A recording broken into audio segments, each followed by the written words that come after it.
I Stole the Soul FM.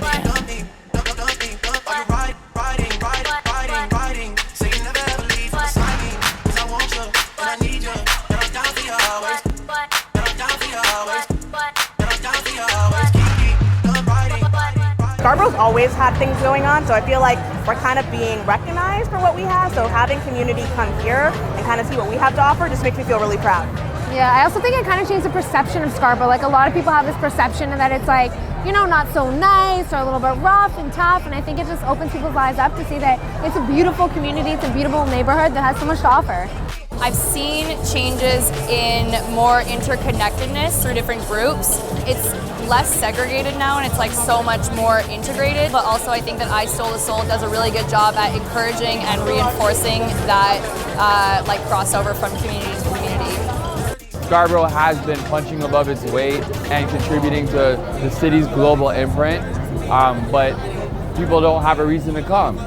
And it's understandable. Like, why are you coming out there? Unless you live there or you work there or you're, you know, coming to Rip Fest at Thompson Park or something, but there's Rip Fest in other places. This is the city making, I think, a long overdue decision to put real investment and real money into and resources into giving all of the city a reason to come see Scarborough and to come be here and see what it is.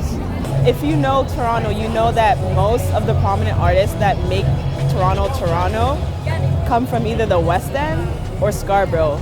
Like, the culture is built off of people from Scarborough, and it's really nice that finally Nuit Blanche is recognizing that, and the city is recognizing Toronto and Scarborough for what it is, and it's beautiful.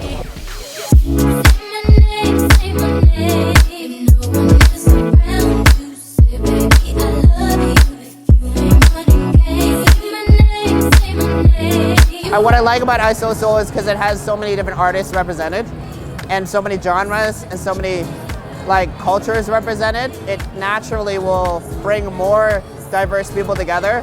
But there's so much diverse population and so much different creativity that comes from Scarborough.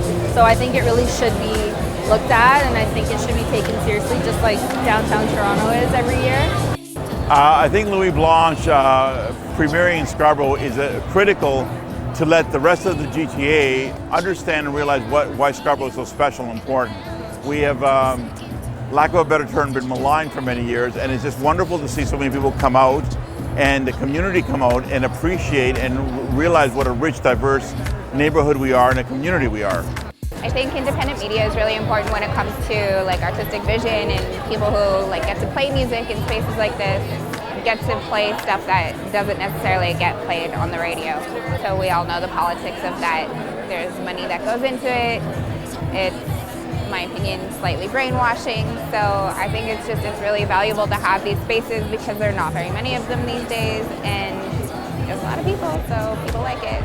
Everything that we need to do has to be relationship based in order for us to like actually be living a proper life. Otherwise, it's just a transaction, and that's not really what music is about. We're supposed to be a music city, but yet we don't receive the funding that we need to have these events, to have these shows, to support our artists. So I Stole the Soul is really important because it gives that platform, and just especially for a lot of the women DJs too. I noticed that a lot of the events, parties are lacking in women, but I Stole the Soul has JMK, you know what I mean? Like, just such amazing, talented artists and DJs and producers, and that I really love that. I think that the opportunity that we've had here with Scarborough Town Centre and happening on the weekend of Nuit Blanche is insanely incredible. I also think that I'm constantly surprised at like what I Stole the Soul pulls off. Like, the deliverables have been like so on point. I think it shows a lot about like what our caliber is really of like who we work with, that we've only been going since January. It's not even been one full year, and I think we've pulled off some pretty amazing things.